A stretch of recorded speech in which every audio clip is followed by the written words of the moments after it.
¿Qué tal? ¿Cómo están? Bienvenidos nuevamente a su programa Joyas Eternas. Para nosotros, igual que para nuestro hermano Nando, es un privilegio entrar a su hogar a través de este canal. Dios le bendiga y ¿qué tal, hermano Nando? ¿Cómo estás? Bien, gracias a Dios, muy bien. Pues ahí esperando que comience el programa. Gloria a Dios. Pues esta noche, este tiempo queremos aprovecharlo para hablar acerca de las finanzas. Entendemos que el mundo ha atravesado y sigue atravesando conflictos económicos muy fuertes. Hoy la China está temblando porque, bien lo decíamos en un programa anterior, hay una recesión mundial que afecta a los que producen diferentes artículos para vender y no hay quien se los compre. ¿Qué pasa en los hogares de familias que ya recibieron a Cristo en su corazón y que están viviendo caos financiero? ¿Qué está pasando? Debe de estar pasando algo que no se está cumpliendo, no porque la palabra sea ineficaz, sino porque debe de haber algo que está fallando en las familias, en este caso en los padres, que son los que administran la riqueza material que viene a través del Señor en las fuentes de trabajo que tenemos, que está ocasionando caos financiero. ¿Qué podemos hablar de esto, hermano Nando? Bueno, ¿sabes qué pasa? Que quizá tenemos muy pocos principios de administración. Y entonces no es de que Dios no nos haya dado oportunidades o que no haya pasado dinero por las manos de alguien, sino que quizá no se ha sabido, primero, administrar, o dos, poder abrir un activo que nos pueda dar recursos para nuestras necesidades. Quizá ha faltado dirección, ha faltado valor espiritual para poder emprender. Vamos a decirlo de esta manera. Mira, Jorge, el problema de nosotros es de que somos una nación consumista. Nosotros no producimos. En Guatemala es muy poco lo que se produce y es mucho lo que se consume. Casi todo se consume. Entonces tenemos el problema de que si no tenemos responsabilidad, por lo menos de hacer y que toda familia tiene que hacerlo, un presupuesto. Y yo invito a todos los hermanos en la fe a que podamos ser responsables teniendo presupuestos. Es que tiene que haber un presupuesto. En el presupuesto nosotros establecemos nuestras prioridades de gastos. Ahí establecemos si es que se alquila casa o se está pagando una letra para la vivienda. Ahí se establece la alimentación, se establece lo que va a ser de educación, luz, si hay internet, o sea, teléfono, todo se establece rubro por rubro en base a prioridades de lo que se tiene que gastar durante el mes. Entonces uno tiene que tener la conciencia y la familia tiene que saber del presupuesto. El problema es que a veces solo el papá o la mamá saben del presupuesto, pero no los hijos. Y tenemos que aprender a trabajar colectivamente en familia. Entonces, mis hijos, este es el gasto del mes. Entonces el hijo dice, wow, es mucho. Por lo tanto, ayúdame ahorrando. Ayúdame ahorrando luz, apagando cuando no es necesario. Ayúdame no malgastando la pasta de dientes, el shampoo, el jabón. Entonces el hijo empieza a tomar conciencia de que es mucho lo que hay que cubrir durante el mes. O sea que el presupuesto no tiene que ser personal. A veces cometemos ese error. El presupuesto tiene que ser orientado a que la familia sepa de qué se trata el presupuesto para que se den cuenta que hace falta pagar luz, que hace falta. Entonces, en esa conciencia de lo que hace falta llenar en el presupuesto, difícilmente alguien va a decir, yo quiero, teniendo 3 pares de zapatos, quiero un par de zapatos más. O ¿por qué no hacemos tal actividad donde requiere gasto de dinero cuando se sabe, porque todos los miembros de la familia lo saben, que todavía falta cubrir colegiaturas, falta todavía cubrir ciertas, el pago de la tarjeta de crédito, si es que se hace eso, que tiene que ser con mucha responsabilidad, o mejor no tener tarjetas de crédito. Claro. Pero entonces vamos a que primero hay que tener un presupuesto y un presupuesto compartido a la familia, para que entonces sepas, cuando el papá compulsivo quiere decir, hagamos tal cosa, papá, mejor primero con ese dinero paguemos la luz, paguemos el teléfono, paguemos esto, para que no haya un cobrador que después nos esté cobrando, para que no después nos estén cortando la luz, o para que después en el colegio me manden una circular que soy el único que no he pagado la colegiatura. En fin, para evitar esto, tiene que haber un presupuesto. Cuando ya todas las líneas del presupuesto han sido cubiertas, entonces lo que sobre pues ya se puede disponer para cosas que no son muy prioritarias, y para hacer gastos, si tú quieres, superfluos, banales, que pues se pueden hacer, pero por lo menos ya cubriste lo importante. O no los puedes realizar sencillamente porque estás cubriendo las cosas importantes. Cuando tenemos esa forma de administración, difícilmente hay fuga de dinero, difícilmente va a haber alguien cobrándote. ¿Por qué? Porque ya llenaste con responsabilidad los puntos importantes y básicos que no pueden faltar en la casa. Entonces, lo que ha faltado quizá es eso, sentarse a platicar con la gente. Hagamos el presupuesto y todos a hacerlo, ¿va?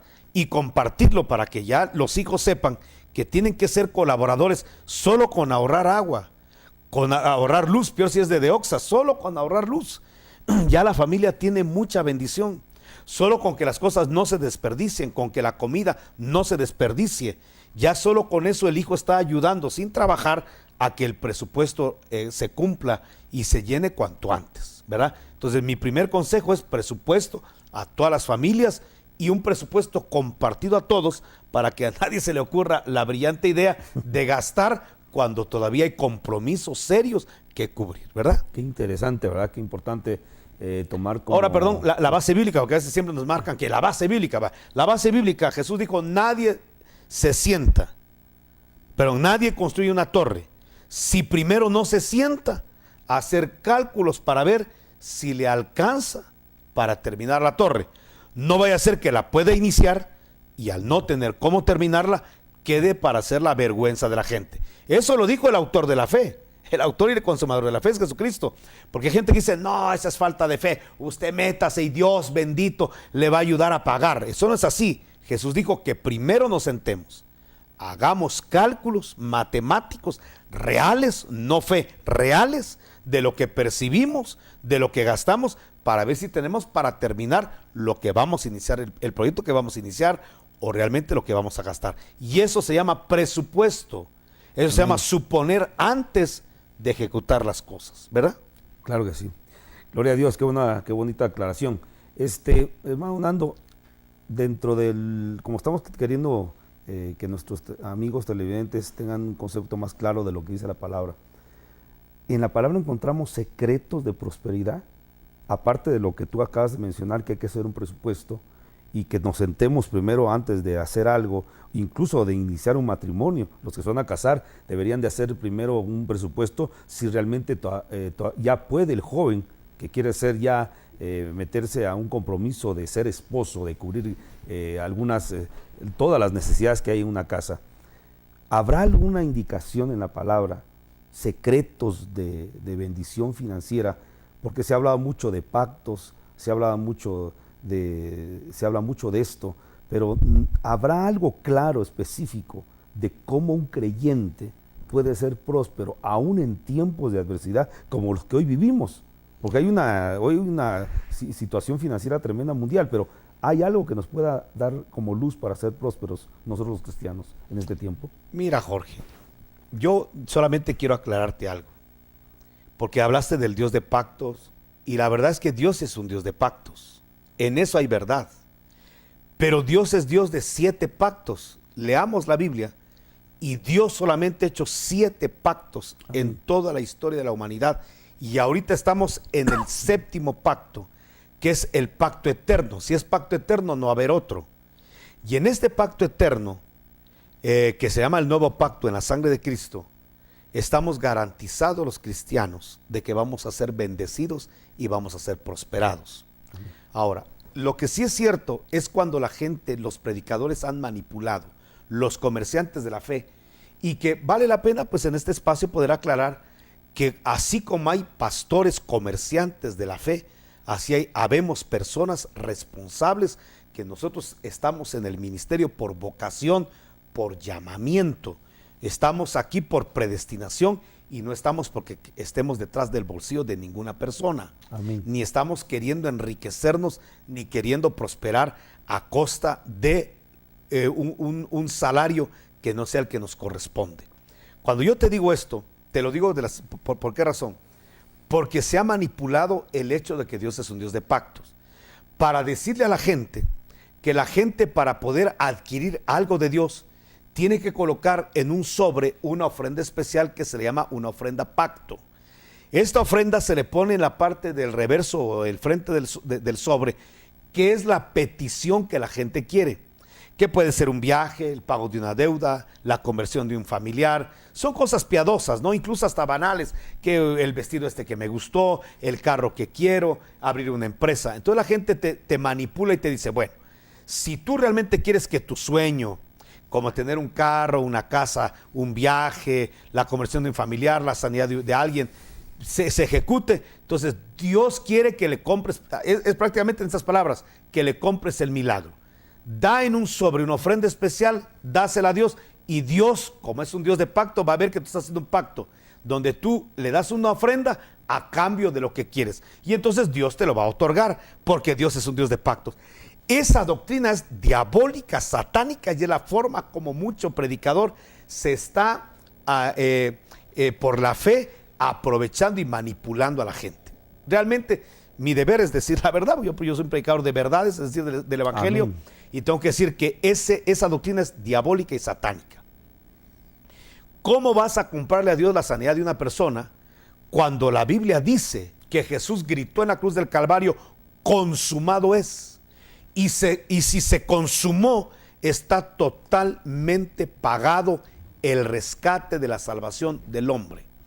El apóstol Pedro, el profeta Isaías, dijeron que por las llagas de aquel que iba a estar en la cruz del Calvario, nosotros podíamos accesar a la sanidad de nuestro cuerpo, no importando lo fiero, lo desastroso, lo involutivo que fuera una enfermedad.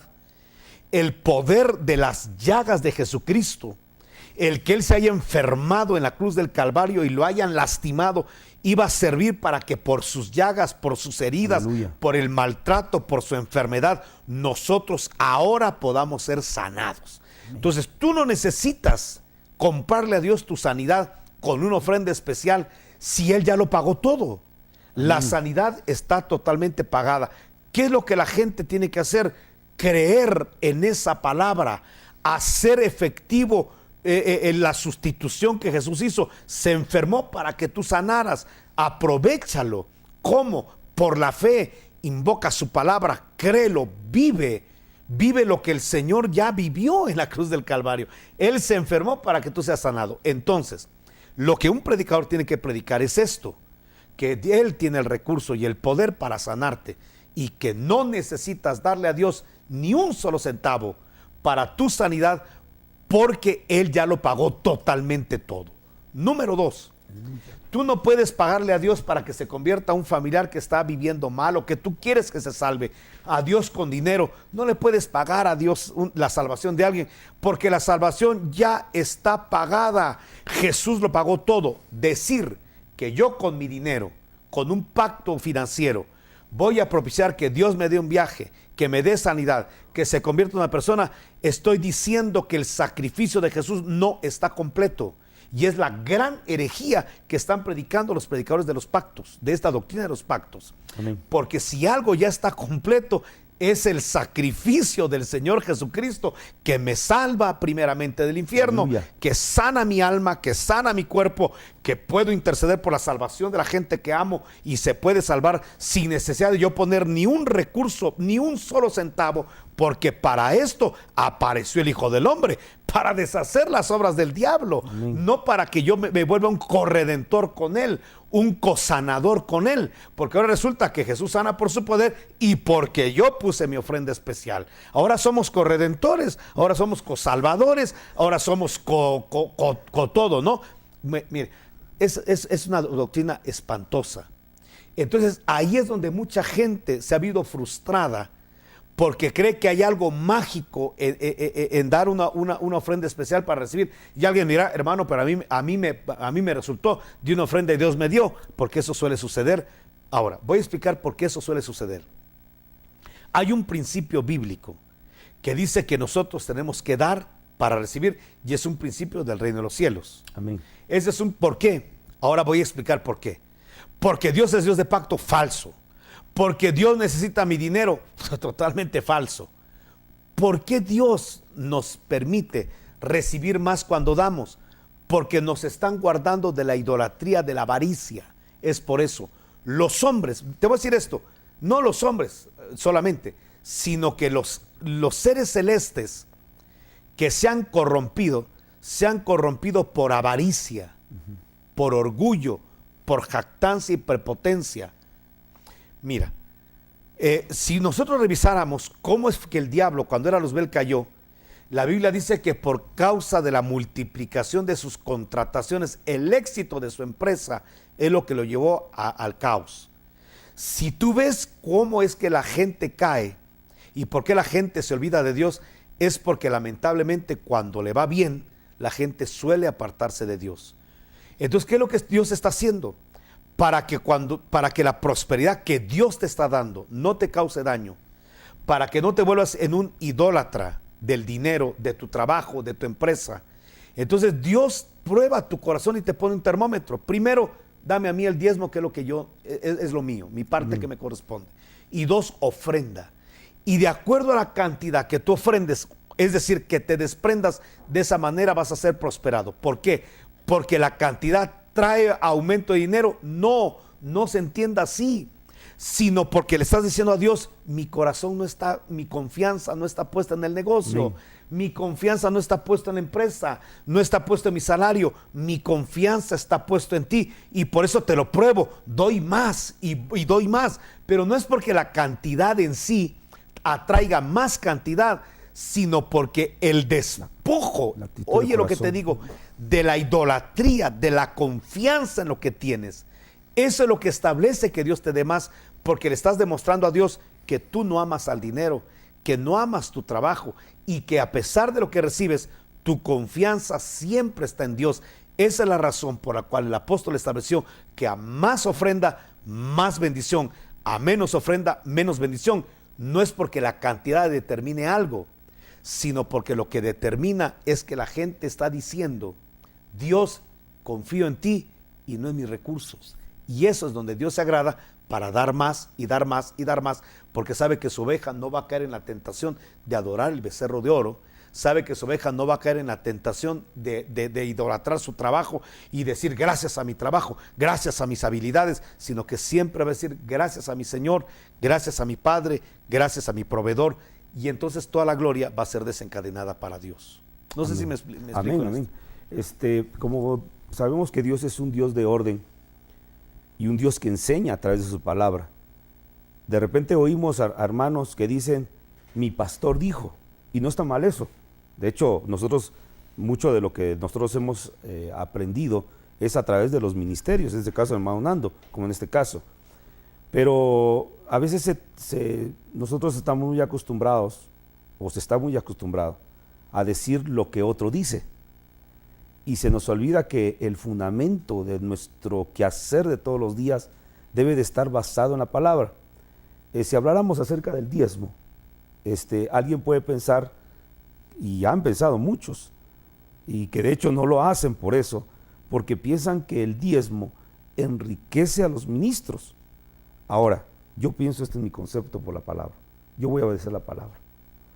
La palabra me dice a mí que yo tengo que diezmar, yo lo voy a dar. Claro que lo van a recibir hombres que son ministros y ellos van a ser responsables del uso que le den a ese dinero. Que de hecho es claro, ¿no? Que en este caso los ministerios vivan del trabajo que tienen ministerial. Pero al final, lo que me corresponde a mí como oveja es hacer lo que dice la palabra. ¿Y qué podemos hablar del diezmo, pastor? ¿Qué bendición trae el diezmar? Mira, Jorge, la verdad es de que Dios no tiene nada en contra de la riqueza. Quizás sería bueno aclarar esto. De hecho, Él vive en riqueza.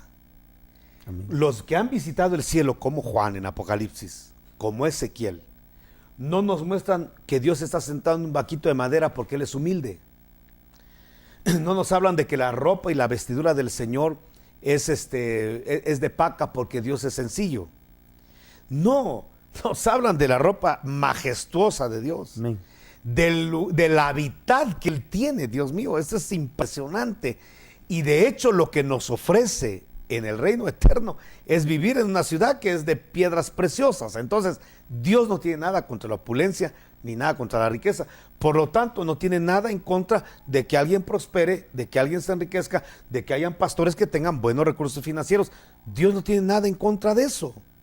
De hecho, los ministros tenemos que entender algo, ya que quizá hayan jovencitos que anhelan liderazgo y más adelante un ministerio por vocación.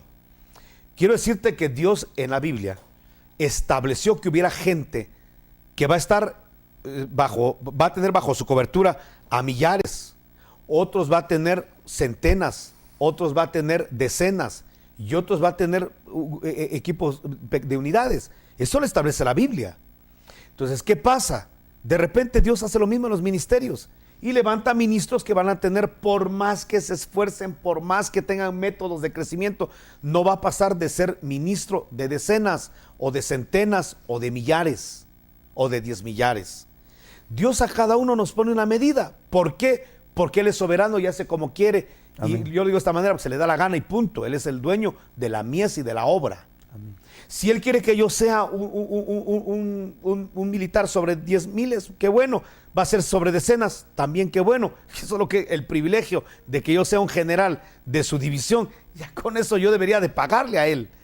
Bueno, sin embargo, Dios así lo estableció. Y hay iglesias que pues, tienen una membresía y ahí se mantienen. Claro, viven un avivamiento grande, porque el hecho de que haya una iglesia pequeña no quiere decir que va a tener vamos a decir, el tamaño numérico de una iglesia no determina el avivamiento. Amén. Hay grupos pequeños con avivamientos más grandes que iglesias grandes, pero también hay iglesias grandes que tienen avivamiento, es decir, el número de personas no determina el avivamiento que se pueda tener.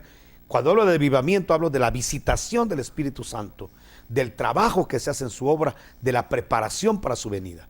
Entonces, cuando vemos el poder del Espíritu Santo en grupos pequeños o grandes, entendemos que Dios puso militares sobre decenas, centenas, millares y 10 millares. Entonces, obviamente un pastor que tiene una iglesia más numerosa, obviamente va a tener mejores recursos que uno que tiene una membresía menor. O sea, a mayor membresía vendrá mayores ingresos. Entonces, ahí viene el problema de mucho pastor avaro. Entonces, trabajemos para que venga más gente y así yo tenga más dinero. No, no ese es el sentido. El sentido es que se salven las almas. Ten compasión del que se está perdiendo. ¿Cómo sé yo que soy un verdadero ministro? Si yo tengo puesto la mirada en el dinero, yo no soy ni siquiera un ministro. Soy un avaro. Mejor vete a trabajar, vete a la universidad a estudiar de ingeniería o de abogado y haz dinero con una profesión, pero no quieras hacer dinero con el evangelio. Amén. Eso es pecado delante de Dios, es deleznable. Pero tampoco es deleznable que ya una persona que tiene vocación y Dios quiere darle al pastor prosperidad, pues que prospere. Para Dios no hay ningún problema. Y te voy a decir que la mayoría de pastores, gracias a Dios hoy en día que esta verdad del diezmo es muy clara. La Biblia dice que si tú diezmas, Dios te va a prosperar por honrado. Eso lo dice la Escritura. Entonces nosotros no podemos quitar de la Escritura que ahora que estamos bajo el pacto de Melquisedec y el sacerdocio de Melquisedec, Melquisedec recibe diezmos de los Abrahames.